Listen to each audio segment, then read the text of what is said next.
जय माता दी दोस्तों, कैसे हैं आप सभी। आशा करता हूं दोस्तों आप सभी अच्छे होंगे, स्वस्थ होंगे।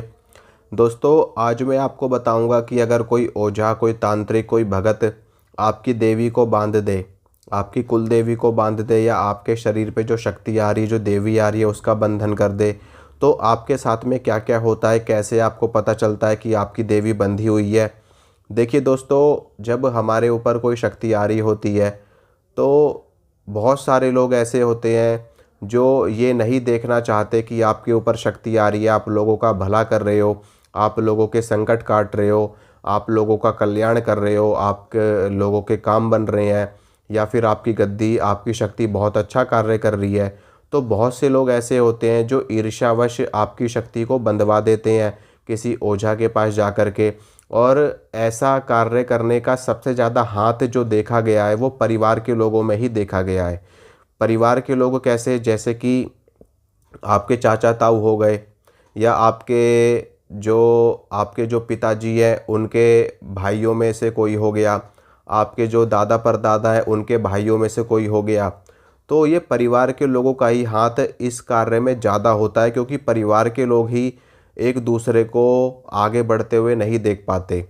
उन्हीं के अंदर ईर्ष्या, उन्हीं के अंदर द्वेष, उन्हीं के अंदर जलन इतनी ज़्यादा आ जाती है कि वो सोचते हैं कि ये व्यक्ति आगे क्यों बढ़ रहा है, इसके पास लोग क्यों आ रहे हैं, इसके पास संगत क्यों आ रही है, इसकी गद्दी अच्छी क्यों चल रही है। और उनको ऐसा लगने लगता है, मैं आपको बताऊं कि कुछ लोग ना थोड़े से दिमाग से पैदल भी होते हैं। क्यों होते हैं मैं आपको बताता हूँ। देखिए, इसमें उनकी गलती नहीं कह सकते, शायद उनकी सोच ही ऐसी हो जाती है। मान लीजिए कि आप अपने घर में चौकी लगा रहे हो, गद्दी लगा रहे हो, लोगों का भला कर रहे हो, कल्याण कर रहे हो। अब आपके चाचा ताऊओं में क्या हो गया कि कोई घर में बीमार हो गया, किसी के घर में कोई दिक्कत हो गई, कोई परेशानी हो गई, तो उनको ये लगता है कि इसने हमारे ऊपर कुछ कर दिया। मतलब कि गलत फहमी के शिकार लोग होते हैं ज़्यादा परिवार में। उसको ये लगेगा कि ये गद्दी लगाता है, ये चौकी लगाता है, ये सब काम कर रहा है तंत्र मंत्र के, तो इसने कुछ हमारे ऊपर कर दिया। अपने घर को बचाने के लिए इसने हमारे ऊपर कोई चीज़ भेज दी, हमारे घर में कोई चीज़ करवा दी ताकि इसका भला हो जाए। इसीलिए लगता है इसके घर में सब अच्छा अच्छा हो रहा है और हमारे घर में सब बुरा बुरा हो रहा है। तो ये चीज़ उनके अंदर वहम आ जाता है, यानी कि गलत फहमी के शिकार हो जाते हैं लोग। फिर वो क्या करते हैं, वो भी जाते हैं किसी ओझा के पास चले गए, किसी तांत्रिक के पास चले गए, किसी भगत के पास चले गए। वहाँ पर जा कर के, क्योंकि भाई भगत को तो पता चल ही जाएगा कि तुम्हारे परिवार में कोई बंदा गद्दी लगा रहा है, तुम्हारे परिवार में कोई बंदा चौकी लगा रहा है। मान लीजिए वो किसी भगत के पास गया, उसने बोल दिया कि आपके परिवार में कोई गद्दी लगाता है, कोई चौकी लगाता है, इस तरीके से वो बोलेंगे हाँ लगाता है। बस वो उसी चीज़ को पकड़ लेते हैं कि हाँ ये गद्दी लगा रहा है तो इसी ने कुछ किया होगा इनके ऊपर। तो इस तरीके से लोग गलतफहमी के शिकार होते हैं। फिर वो क्या करते हैं, यहीं से उस भगत को परेशान करना लोग शुरू कर देते हैं।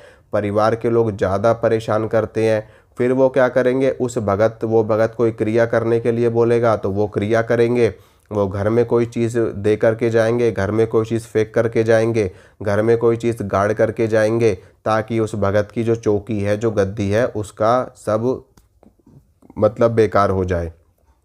अब होगा क्या दिक्कत, अब मान लो किसी तांत्रिक ने, किसी ओझा ने, किसी भगत ने कर दिया आपके ऊपर। अब होगा क्या, अगर वो भगत आपसे ज़्यादा शक्तिशाली है, आपसे ज़्यादा पावरफुल है, तो निश्चित रूप से वो आपकी शक्ति को 1 मिनट में उठा सकता है, 1 मिनट में आपकी शक्ति खींच सकता है। क्योंकि देखिए, हर किसी के पास अलग अलग लेवल की शक्ति होती है। किसी ने बहुत ज़्यादा तप किया होता है तो उसके पास में बहुत ही पावरफुल शक्ति होती है, जो 1 मिनट में छोटे मोटे भक्तों की गद्दी ख़त्म कर सकती है, 1 मिनट में भक्तों की शक्ति उठा सकती है। क्योंकि देखिए, जेन्युइन सी बात है, आप बहुत ज़्यादा मेहनत कर रहे हो किसी काम को करने के लिए, तो आप ज़्यादा आगे जाओगे, समझ रहे हो। तो जो बंदा कम मेहनत कर रहा है वो वहाँ तक नहीं पहुँच पाएगा जहाँ तक आप पहुँचे हुए हो। अब किसी के पास माता महाकाली की साक्षात सिद्धि है या बड़ी सिद्धि है, उसको स्वयं माता महाकाली सिद्ध है, तो वो ऐसी छोटी मोटी चौकियों जिनके ऊपर जोगिनी माता आ रही है, जिनके ऊपर यक्षिणी माता आ रही है, तो 1 मिनट में इनकी शक्ति उतार सकता है वो बंदा जिसने माता महाकाली की सिद्धि प्राप्त कर रखी है, या जिसने माँ दुर्गा की सिद्धि प्राप्त कर रखी है, जिसने हनुमान जी की सिद्धि प्राप्त कर रखी है, तो वो 2 मिनट में जोगिनी उतार सकता है, 2 मिनट में यक्षिणी उतार सकता है। समझ रहे हो आप? तो ये चीज़ होती है। तो ऐसे ही जो लोग होते हैं, जो भगत होते हैं, वो 1 मिनट में देवी उतार के ले जाते हैं। अब आपको तो ये लगता है कि भाई देवी उतार ले गया कोई, देवी को उतारना कहाँ से पॉसिबल है? भाई बिल्कुल पॉसिबल है। सबसे पहले तो मैं आपको ये बता दूं कि देवी किसी के ऊपर आती ही नहीं है। माँ दुर्गा कभी किसी के ऊपर नहीं आती है, माता महाकाली किसी के ऊपर नहीं आती है, या फिर हनुमान जी किसी के ऊपर नहीं आते हैं, विष्णु जी किसी के ऊपर नहीं आते हैं, भगवान शिव किसी के ऊपर नहीं आते हैं, भगवान श्री कृष्ण किसी के ऊपर नहीं आते हैं। जो भी लोगों के ऊपर जो शक्तियाँ खेलती हैं वो माता की जोगिनी खेलती हैं, माता की यक्षिणी खेलती हैं, हनुमान जी के दूत खेलते हैं, हनुमान जी के वीर खेलते हैं। तो जिस बंदे को हनुमान जी की सिद्धि प्राप्त है वो तो ऐसे दूतों को 2 मिनट में समेट देगा, क्योंकि उसके पास हनुमान जी की सिद्धि है। समझ रहे हो? जिसके ऊपर पास माँ दुर्गा की सिद्धि है, माता काली की सिद्धि है। तो ये चीज़ें होती हैं, और जोगिनी का बंधन हो जाता है, यक्षिणी का बंधन आराम से हो जाता है, जोगिनी को आराम से बांधा जा सकता है। तो यहीं पर लोगों की शक्ति खींच ली जाती है, उतार ली जाती है।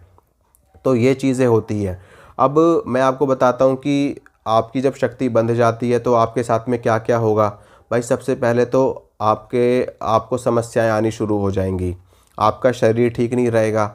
आप चौकी पे लोगों का संकट काट रहे हो, बैठ कर के लोगों का संकट नहीं कटेगा, लोगों की पूछा सही नहीं आएगी, आप जो बता रहे हो लोगों को वो चीज़ें सही नहीं होंगी हैं। और दूसरा, आप जो पूजा पाठ कर रहे हो वो आपके देवता तक नहीं पहुंचेगा, क्योंकि उस बंदे ने बंधन करके कोई गंदी शक्ति भेज दी है। तो जो भी चीज़ें आप करोगे अपने देवता के लिए, वो सारी चीज़ें वो गंदी शक्ति ले जाएगी, वो सारा भोग गंदी शक्ति ग्रहण करेगी, सारा चौकी पे जो भी हो रहा है वो गंदी शक्ति करेगी वो सारी चीज़ें। तो जब उस शक्ति को भेजा ही बुरे में है तो वो अच्छा तो करेगी नहीं, वो बुरा ही करेगी। बल्कि क्या होगा कि जब आप लोगों के संकट काटोगे तो वो संकट आपके ऊपर ही आ जाएंगे, आपके परिवार में घुसने लगेंगे, आपके परिवार के लोगों में घुसना शुरू कर देंगे, आपको बर्बाद करना शुरू कर देंगे। तो ये चीज़ें होती हैं। आपके परिवार के लोग बीमार होना शुरू हो जाएंगे, कभी कोई बीमार, कभी कोई बीमार, कभी कोई बीमार, किसी में कोई चीज़ खेल रही है, किसी में कोई चीज़ खेल रही है, किसी में कोई चीज़ खेल रही है। आप खुद समझ नहीं पाओगे कि आखिर में हो क्या रहा है। मैं तो चौकी लगा रहा हूँ, मैं तो अच्छा कर रहा हूँ लोगों का, ये क्या हो रहा है मेरे घर में, मेरे परिवार में। मेरे परिवार के लोग खुद ही परेशान हैं, खुद ही दुखी हैं। फिर जब शक्ति वहाँ से हटा दी जाती है, जो अच्छी शक्ति होती है, जो शक्ति कार्य कर रही है, जो शक्ति गद्दी की मालकिन है, जो शक्ति गद्दी की वो रक्षक है, वो शक्ति जब हटा ली जाती है तो यही सब होता है उस बंदे के साथ में, उस भगत के साथ में। ठीक है। और कई बार तो मैंने देखा, कई बार तो लोग इससे हद तक परेशान हो जाते हैं कि उनको हॉस्पिटल में एडमिट करने की भी नौबत आ जाती है, और कई लोगों के तो प्राण पखेरु भी उड़ जाते हैं। ठीक है। मैं आपको डरा नहीं रहा हूँ, मैं आपको रियलिटी दिखा रहा हूँ।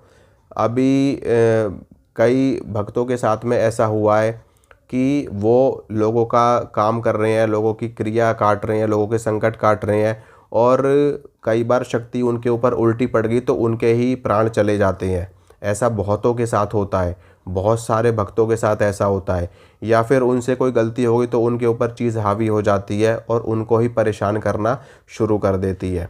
तो ये सब चीज़ें होती हैं। तो इसमें आपको बहुत ही सतर्क रहने की ज़रूरत है। सबसे पहले अपने आप को मजबूत बनाओ, अपने आप को पक्का बनाओ, तब उसके बाद में इस कार्य को करो, ताकि कोई भी आपकी शक्ति बांध ना पाए, आपकी शक्ति खींच ना पाए, और आपकी शक्ति एकदम डट करके आपके साथ रहे और लोगों का कल्याण करे। ठीक है दोस्तों, आशा करता हूँ जो जानकारी मैंने आपको दी आपको अच्छी लगी होगी, आपको पसंद आई होगी। इसी तरह की जानकारी मैं आपको देता रहूँगा। मिलूँगा आप सभी से अगली वीडियो में। अगर वीडियो अच्छी लगती तो लाइक कर देना, चैनल को सब्सक्राइब कर देना, ज़्यादा से ज़्यादा शेयर करो वीडियो को, और जिनको भी ज़रूरत है इस ज्ञान की उनके पास मेरी वीडियो शेयर करो, ताकि उनको भी पता चले कि क्या क्या होता है, कैसे कैसे होता है। ठीक है। जय माता रानी की।